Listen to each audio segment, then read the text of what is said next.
Welcome to Thought for December the 5th. Our readings today are taken from Job chapter 6 and 7, Micah chapter 2, and Hebrews chapter 12.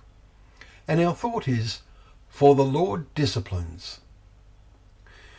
After the testimony about men and women of faith we read yesterday in Hebrews chapter 11, we now notice how the next chapter starts, with therefore, and then states, since we are surrounded by so great a cloud of witnesses, let us also, and then he continues. The witnesses are understood as men and women of faith listed in chapter 11.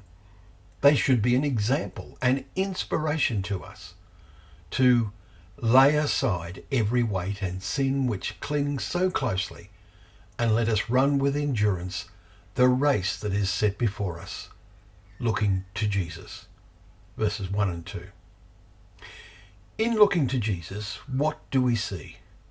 He is the ultimate example, beyond the cloud of witnesses, of one who endured from sinners such hostility against himself, so that you may not grow weary or faint-hearted, he says in verse 3. The writer, most likely Paul, then quotes from Solomon's Proverbs in chapter 3 in verse 11 and 12. My son, do not regard lightly the discipline of the Lord, nor be weary when reproved by him, for the Lord disciplines the one he loves. Verses 5 and 6. He then notes the limitations with human efforts at discipline, but says of God, but he disciplines us for our good, that we may share his holiness. Verse 10. And of course that depends on our wise response to that discipline, so that it shapes our behaviour and resultant character. His next point is, for the moment all discipline seems painful rather than pleasant, but later it yields the peaceful fruit of righteousness to those who have been trained by it. Verse 11.